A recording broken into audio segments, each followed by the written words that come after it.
Is there beings from these higher frequencies trying to directly influence what is happening in this third frequency right now in the present moment in terms of world wars or politics? Are they playing a role in trying to influence, sometimes with malevolence?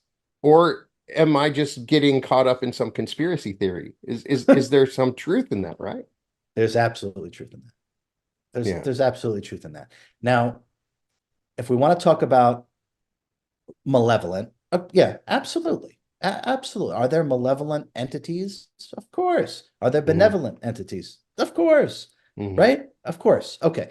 Now, human beings have temporary, while we're human, have temporary individualized free will that we talked about.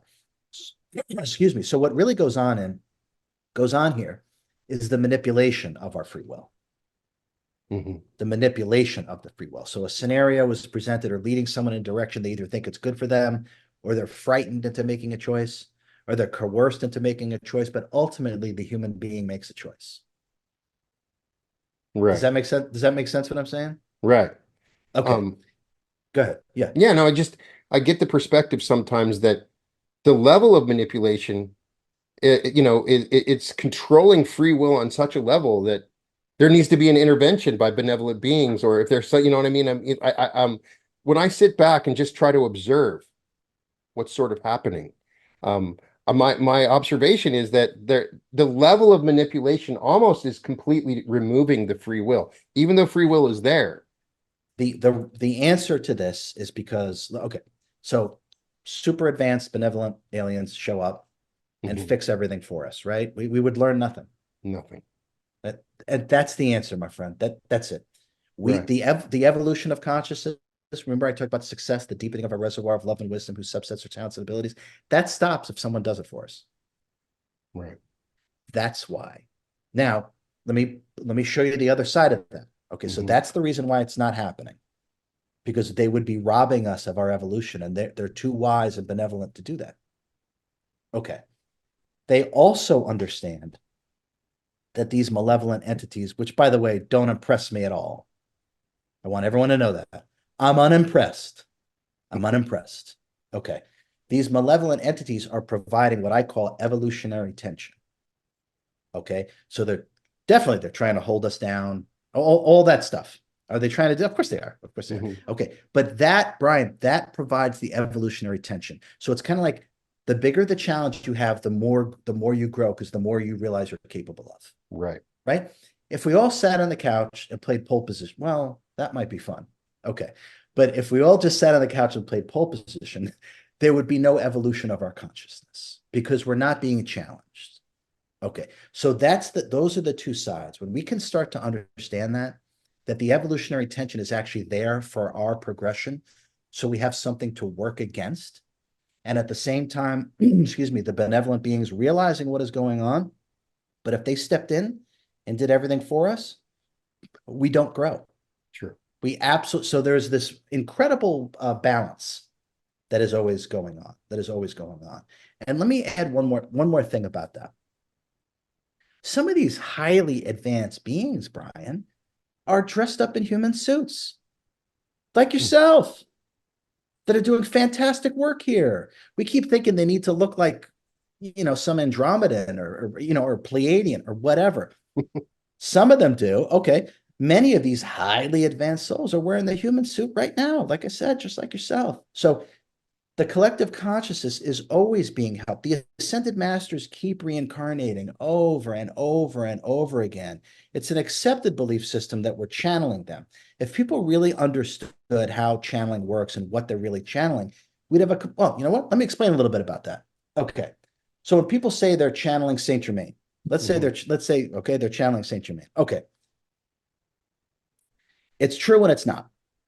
It's true and it's not. Okay. As we understand now, a soul, me, you, anybody, right, is like a tentacle of an octopus and it's the higher self, right? Okay. So what happens is when that incarnation, but we'll stick with Saint Germain. He's a popular character, right? So when Saint Germain, when that incarnation ended, right, that tentacle, right, got pulled back up. Now, if someone wants to channel Saint Germain, what happens is the higher self then projects another piece of itself because Saint Germain was an aspect of that higher self. It projects a piece of itself, and then this person is quote unquote talking to Saint Germain. Mhm. Does that make sense? Makes sense. Totally. Okay, that's what's really happening. Right. Now, remember, the reason why we get confused about this is because we're locked into what I call body consciousness, which therefore we're stuck with a logic and linearity program, which are subsets of space and time. And so therefore we're missing the big picture when we try to apply logic and linearity, because everything happens all at once, right? But Mhm. these highly advanced beings, Brian, they're here now. They're here now. And by the way, they're always here. They're always here. And we could think of the ascended masters as like the OGs. I don't know, whatever word you want to use. Right.